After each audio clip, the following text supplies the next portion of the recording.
আমাদের দিনহাটা বিধানসভা কেন্দ্রের দুটো ব্লক 1B এবং দিনহাটা 2, এই দুটো ব্লকের ব্লক কমিটির বর্ধিত সভা ছিল নৃপেন্দ্র নারায়ণ পাঠাগারে।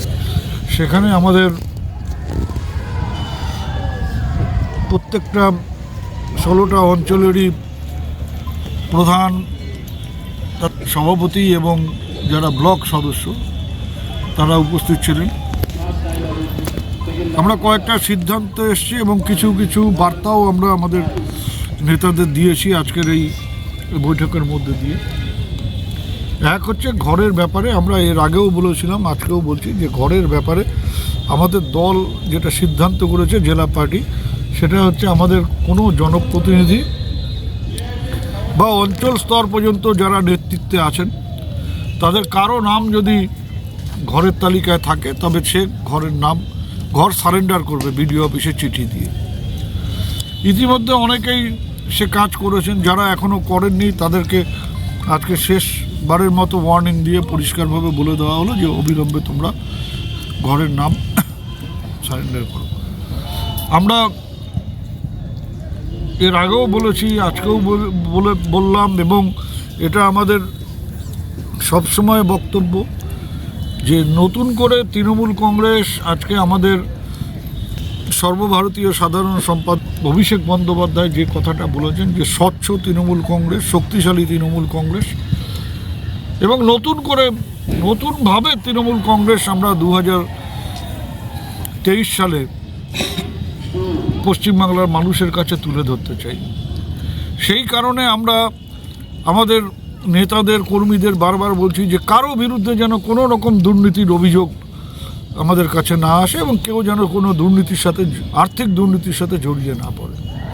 কিন্তু আমরা দেখেছি ঘরের ক্ষেত্রে কয়েকটি জায়গার থেকে আমাদের কাছে নানা রকম অভিযোগ এসছে, সেগুলো নিয়ে আমরা দলীয় স্তরে তদন্ত করছি এবং ইতিমধ্যে তদন্ত করে একটা জায়গায় আমাদের কাছে যে অভিযোগ এসছে সেটা আমরা কনফার্ম করেছি। সেটা হচ্ছে নাজিরহাটের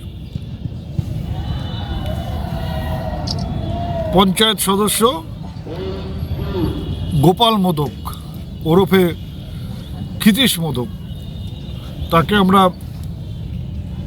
বারবার বলেছি যে তোমার বিরুদ্ধে এই ধরনের অভিযোগ আসছে, তুমি নিজেকে সংশোধন করো, সরে যাও এই ব্যাপারগুলো থেকে। স্বীকারও করেছে যে হ্যাঁ, তার বিরুদ্ধে যে আর্থিক অভিযোগ উঠেছে কিছু কিছু তার সত্যতা আছে, তারপরেও তাকে সময় দেওয়া হয়েছিল যে এর থেকে সরে আসবার জন্য, কিন্তু সে তার নিজের জায়গাতেও সে যে অবস্থান সেই অবস্থানেই স্থির আছে বলে আজকে সর্বসম্মতিক্রমে আমাদের যে এক্সটেন্ডেড মিটিং ছিল সেখানে আমাদের ব্লক সভাপতির যে প্রস্তাব, সবাই মিলে সেই প্রস্তাব একমত হয়ে আমরা আজকে গোপাল মোদককে দল থেকে বহিষ্কার করি। অনির্দিষ্টকালের জন্য তাকে দল থেকে বহিষ্কার করা হলো এবং এই বার্তাটা সব জায়গায় দিয়ে দেওয়া হলো যারা এই ঘরের ব্যাপারে বা কোনো আর্থিক দুর্নীতির সাথে জড়িয়ে থাকবে তাদের আর দল করার অধিকার থাকবে না। সেই বার্তাটাও আজকে গোপাল মোদককে বহিষ্কারের মধ্যে দিয়ে আমরা দিনহাটার প্রত্যেকটা কোনায় কোনায় কর্মীদের কাছে, নেতাদের কাছে দলের এই বার্তা আমরা আজকে পৌঁছে দিলাম। আমরা সব জায়গায় বলছি যারা অভিযোগ করছেন তারা আমাদের কাছে লিখিতভাবে দিন, বা যে অভিযোগটা আসছে তার যদি বিন্দুমাত্র অথেন্টিসিটি থাকে তাহলে আমরা 1 মিনিটও অপেক্ষা করব না।